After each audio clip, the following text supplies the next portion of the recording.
सदावत्सले मातृभूमि। आप लोगों को ये बात याद ही होगी कि जिस समय सचिन वजह का मामला आया था उस समय महाराष्ट्र में एक बड़ी उथल पुथल हमको देखने को मिली। और हमने ये भी वहाँ पर उस समय देखा कि स्टेट स्पॉन्सर्ड एक्टिविटीज़, क्राइम्स या इनजस्टिस कितनी होती है। मामला इतना उलझा कि अनिल देशमुख को इस्तीफा देना पड़ा। बेबी पैंगुइंग करके कुछ विवाद सामने आए, मैं नहीं कह सकता खुलकर। और उद्धव ठाकरे सरकार प्रश्नों के दायरे में खड़ी हो गई। बहुत सारी चीज़ें, वसूली का मामला।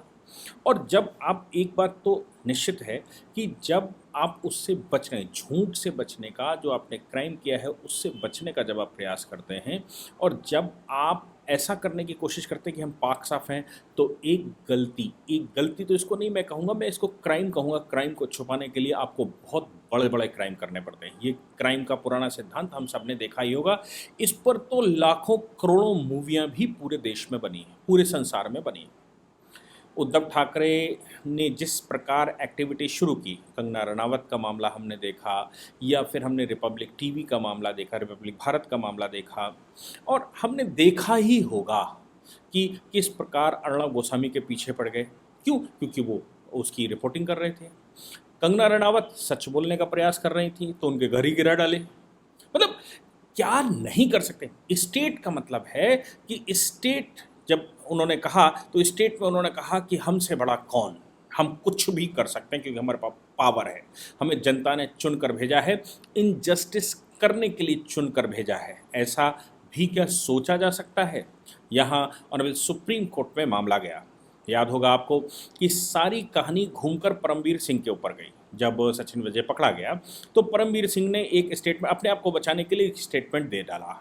वो स्टेटमेंट उन्होंने ये दे डाला कि सचिन वजह से अपना कोई लेना देना नहीं, ये होम मिनिस्ट्री से सीधा डील हो रहा था, होम मिनिस्ट्री उसको अलॉट कर रही थी। अब परमवीर सिंह का ऐसा स्टेटमेंट, परमवीर सिंह को तो फंसा नहीं था। परमवीर सिंह बड़े जंजाल में फंसते दिखाई पड़ा। अगर वो चुप रहते सचिन वजह के मामले में तो ये संभव है कि वो क्रिमिनल केसेस में आ जाते, तो भी वो फंस रहे थे। उनको लगा कि हम अपने आप को अगर बचाना चाहते हैं तो सचिन वजह के केस से अपने को दूर करना चाहिए। सचिन वजह के केस से अगर वो दूर करेंगे तो सीधी सी बात है कि कमिश्नर अगर अपने आप को दूर करेगा तो फिर होम मिनिस्ट्री सीधी इन्वॉल्व हो जाएगी, सीधी सामने कटघरे में आएगी। और होम मिनिस्ट्री कटघरे में आएगी तो होम मिनिस्टर कटघरे में आएगा, होम मिनिस्टर कटघरे में आएगा तो चीफ मिनिस्टर कटघरे में आएगा और पूरी सरकार फंस जाएगी। ये शायद परमवीर सिंह ने उस समय सोचा नहीं था, लेकिन मरता क्या ना करता, क्योंकि परमवीर सिंह भी किसी प्रकार से भी दूध का धुला तो है नहीं। आपको याद ही होगा कि किस प्रकार उन्होंने साध्वी प्रज्ञा के मामले में क्या नहीं किया। साध्वी प्रज्ञा जब भी उनकी बात कहना शुरू करती हैं तो आंसुओं से भर जाती हैं। उस समय कांग्रेस आतंकवादी बता रहा था कि भगवा आतंक है, और परमवीर सिंह उनका साथ दे रहे थे, और जैसी करनी वैसी भरनी तो होनी है, घूमकर फंसना ही था। लेकिन परमवीर सिंह ने एक होशियारी करने की कोशिश की कि वो अपने आप को बचा ले, कम से कम वो जेल जाने से तो बच जाएगा। अब उसको लड़ाई तो लड़नी ही पड़ेगी। वो पहले दिल्ली हाई कोर्ट गया, वो मुंबई हाई कोर्ट गए। मुंबई हाई कोर्ट इसलिए गए कि साहब जैसे ही परमवीर सिंह का स्टेटमेंट आया कि इस मामले में मैं इन्वॉल्व नहीं हूँ, इस मामले में तो होम मिनिस्ट्री इन्वॉल्व है, अनिल देशमुख को इस्तीफा देना पड़ा। उस मामले में बहुत सारे कमिश्नर ये वो उथला पथली शुरू हुई। इतने में राज्य सरकार ने परमवीर सिंह के खिलाफ एफआईआर दर्ज करवानी शुरू कर दी।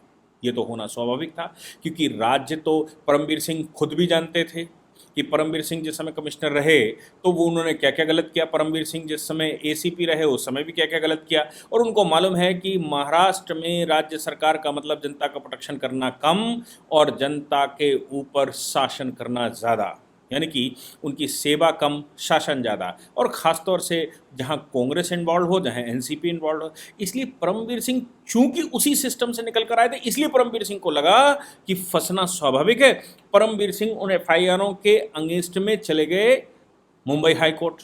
मुंबई हाई कोर्ट से उन्होंने रिक्वेस्ट कर डाली, और रिक्वेस्ट करते समय मुंबई हाई कोर्ट से उन्होंने कहा कि ये जो मेरे खिलाफ एफआईआर दर्ज की है, हम चाहते हैं कि आप इस पर सीबीआई इन्वेस्टिगेशन रखवा दें, सीबीआई इन्वेस्टिगेशन करवा दीजिए, तो हम राज्य का जो नेक्सस है यानी कि state sponsored wilful activity against me, मेरे खिलाफ स्टेट जानबूझकर कई मुकदमे डालकर मुझे जेल में डालना चाहता है, मैं उसमें प्रेजेंट हो जाऊं तो मुझे मार तोड़कर मेरा बयान बदलवा लेगा और अपनी सरकार को बचा लेगा, इसलिए मैं सामने नहीं आ रहा हूं।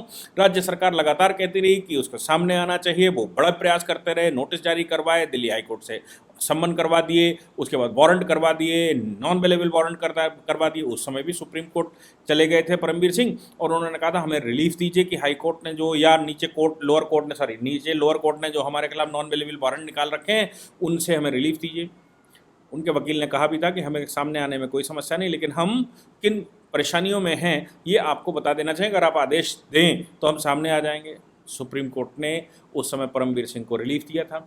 लेकिन ये जो मामला सीबीआई के इन्वेस्टिगेशन का था, ये ऑनरेबल सुप्रीम कोर्ट में फिर गया, क्योंकि दिल्ली हाई कोर्ट ने रिजेक्ट ये कहते हुए कर दिया था these are the service matters, और ये सर्विस मैटर हैं, उनके सर्विस के दौरान जो कुछ गलत अच्छा हुआ था उस सर्विस के मामलों में कोर्ट कोई आपको रिलीफ नहीं दे सकता, उस पर सर्विस मैटर्स में सीबीआई इन्वेस्टिगेशन नहीं बिठाई जानी चाहिए या नहीं बिठाना है, और आप राज्य सरकार के सामने जाइए। ऑनरेबल सुप्रीम कोर्ट चले आए।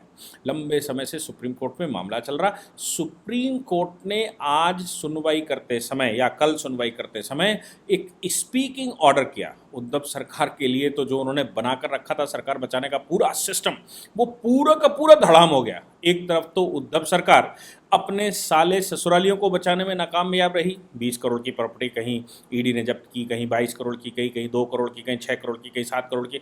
ऐसे ये संजय राउत का अपना स्टेटमेंट है कि बहुत सारे केसेस उद्धव के फैमिली वालों के ऊपर लगाए जा रहे हैं, फैमिली को फंसाया जा रहा है, ईडी फंसा रही है। अब आपको मैं एक बात बता दूं कि प्रिवेंशन ऑफ मनी लॉन्ड्रिंग के ये मामले हैं। मनी लॉन्ड्रिंग का मतलब है अव्यवस्थित तरीके से इलीगल या अनऑथराइज्ड मनी को ट्रांसफ़र करना, मनी लॉन्ड्रिंग करना, मनी को इकट्ठा करना।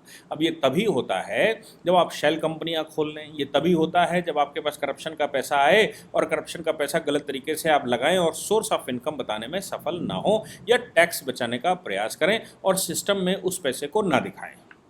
तो वो तो मोस्टली या तो सरकारी कर्मचारी करते हैं या फिर सरकार करती है, क्योंकि उसके पास बहुत सारे प्रकार का धन आया हुआ होता है। अब वो कहाँ इकट्ठा करेंगे? खुद को कुछ खुद रखेंगे, कुछ अपने सालों को देंगे, कुछ अपने ससुरालियों को देंगे, कुछ लड़के के सालों को देंगे, कुछ अपने रिश्तेदारों को देंगे और घुमा फिराकर उनको स्ट्रॉन्ग करने का प्रयास करेंगे। उन्हीं मामलों को जब ईडी पकड़ती है प्रिवेंशन ऑफ मनी लॉन्ड्रिंग में, तो उनको फंसाकर सामने लाती है और पूछती है कि ये पैसा कहाँ से लाए, ये प्रॉपर्टियाँ कैसे बनाई, इन प्रॉपर्टी को सोर्स ऑफ इनकम क्या है और इनको इनकम टैक्स में दिखाया क्यों नहीं गया।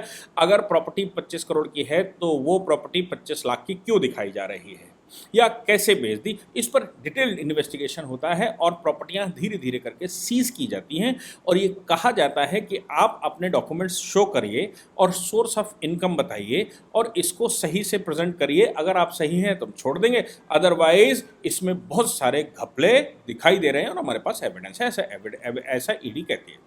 तो प्रिवेंशन ऑफ मनी लॉन्ड्रिंग में अभी बचा ही नहीं पा रहे थे, तब तक परमबीर झटका आ गया। परमबीर का झटका मतलब है ऑनरेबल सुप्रीम कोर्ट ने सुना, और मुझे लगता है जो speaking order honourable supreme court ने इस मामले में किया है, बहुत कम मामलों में मैंने ऐसे स्पीकिंग ऑर्डर करते हुए सुने हैं।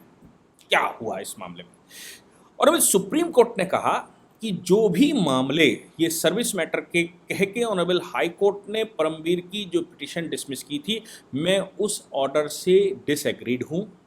हमें ये लगता है कि ये राजनीति से प्रभावित हैं। मुझे ये लगता है कि ये केवल सर्विस मैटर नहीं है, ये बहुत बड़ा पुलंदा है जो कि राज्य सरकार के हाथ से निकलकर सीबीआई इन्वेस्टिगेशन में जाना चाहिए। 5 एफआईआर ऑलरेडी हैं, तो उन्होंने कहा कि जो सर्विस मैटर्स हैं उनमें इन्वेस्टिगेशन जारी है। तो पहले तो उन्होंने कहा कि भाई 1 हफ्ते के अंदर, आज के मेरे ऑर्डर के 1 हफ्ते के अंदर जो भी एफआईआर में कार्रवाई वहाँ चल रही थी, जो डॉक्यूमेंट इकट्ठे किए गए थे, जो भी एविडेंसेस थे, वो सब सीबीआई को सौंप दीजिए। एक बात। दूसरी बात उन्होंने कहा कि ये मेयर्स ये खाली खाली सर्विस मैटर नहीं है, ये बहुत बड़े मैटर हैं, इसलिए सीबीआई के पास जाना चाहिए। तीसरी बात उन्होंने कहा कि इसके दौरान अगर कोई भी डिपार्टमेंटल इंक्वायरी होती है या कोई डिपार्टमेंटल इंक्वायरी करने का प्रयास किया जाता है या स्टेट गवर्नमेंट कुछ और एफआईआर लिखती है, तो जो डिपार्टमेंटल इंक्वायरी हो रही होगी उस पर कोई एक्शन तब तक नहीं लिया जा सकता जब तक कि ये जो सीबीआई की इन्वेस्टिगेशन है ये कंप्लीट नहीं हो जाती। आगे उन्होंने कहा कि इसमें भी कोई आश्चर्य नहीं, मतलब आगे का भी रास्ता बंद कर दिया। उन्होंने कहा इसमें भी कोई आश्चर्य नहीं है कि राज्य सरकार आगे कुछ और एफआईआर दर्ज करवाए, क्योंकि ये तो सीबीआई के पास चलेगी तो राज्य सरकार ने नहीं दर्ज करवाएगी, ये तो सामने निकला ही होगा बिल्कुल कि भाई राज्य सरकार किस प्रकार से मिसयूज ऑफ पावर कर रही है, राज्य सरकार किस प्रकार से प्रताड़ित करती है, अपने कर्मचारियों को प्रताड़ित करती है, जनता को प्रताड़ित करती है। और जो कोई भी बात करता है वहाँ डेमोक्रेसी की, जो कोई भी बात करता है सत्यता की, जो कोई भी बात करता है महाराष्ट्र में हो रहे गोरख धंधों की, कारनामों की, उसके खिलाफ स्टेट मशीनरी एक्टिव हो जाती है।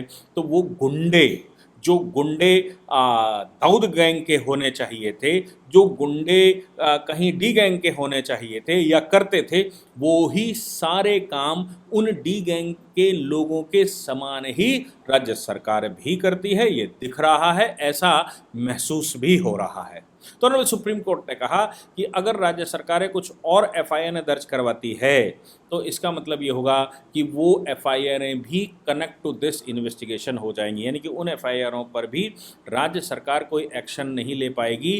राज्य सरकार उस मैटर को फॉरवर्ड कर देगी, उन एफआईआर के बाद वो सीबीआई के पास चली जाएंगी। और ये चूंकि बहुत बड़ा स्टेट का मामला है और पूरे राज्य को इसको कवर करता है, पूरे सिस्टम पर क्वेश्चन करता है, इसलिए इस मामले में जो भी कनेक्टेड है, जो भी कनेक्टेड मैटर्स हैं और भविष्य में भी होंगे, कोई इंक्वायरी इन्वेस्टिगेशन चल रहा है, कोई भी डिपार्टमेंटल इंक्वायरी चल रही है या इससे संबंधित जो कुछ भी है उस पर राज्य सरकार कोई एक्शन नहीं ले सकती और राज्य की मशीनरी, इन्वेस्टिगेटिंग एजेंसियां भी उस पर किसी प्रकार का कोई एक्शन नहीं ले सकती। वो सब कुछ सीबीआई इन्वेस्टिगेट करेगी और सीबीआई ही उसको केस को आगे बढ़ाएगी। अब आपको ये समझ आता है कि इसका मतलब क्या हो गया? इसका मतलब ये हो गया कि सीबीआई इन्वेस्टिगेशन करेगी तो पूरा का पूरा नेक्सस जिससे वो बचने का प्रयास कर रहे थे, सीबीआई की इन्वेस्टिगेशन को राज्य सरकार रोक रही थी।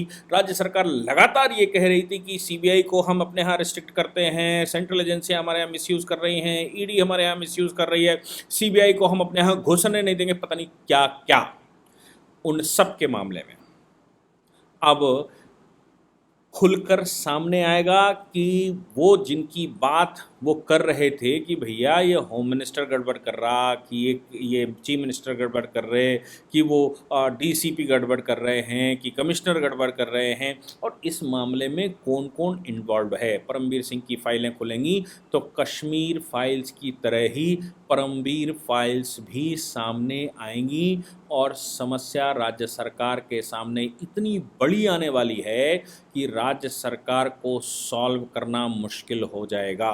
मुझे लगता है कि केंद्र में नरेंद्र मोदी सरकार के ऊपर ऑनरेबल सुप्रीम कोर्ट ने भरोसा करते हुए उनकी केंद्र की एजेंसी सीबीआई को ये फुल पावर के साथ केस दिया है और रिस्ट्रेन किया है राज्य सरकार को कि राज्य सरकार उस पर अब कोई इफ बट नहीं कर सकती, इसके ऊपर प्रिवेल भी नहीं कर सकती। मुझे लगता है कि सारे प्रश्न, सारी उलझनें जो राज्य सरकार ने खड़ी करके रखी थी, उन सब का अब विराम होना है और अब राज्य सरकार सही से कटघरे में आने वाली है। उद्धव सरकार अभी तो ईडी को जवाब दे रही थी, अब सीबीआई को जब जवाब देगी तो राज्य सरकार के कारनामे, राज्य सरकार के गोरख धंधे, राज्य सरकार में इन्वॉल्व बहुत सारी चीज़ें, मैं सीधा नहीं कह सकता कि राज्य सरकार कितनी इन्वॉल्व है, लेकिन दूध का दूध और पानी का पानी सामने आएगा। तो मुझे लगता है कि अगर वाकई में उद्धव सरकार और उनके मिनिस्टर और उनके साथ जो महाअघाड़ी गठबंधन बना हुआ है, उस गठबंधन में जितने भी नटबंधन हैं, जितने भी नट हैं,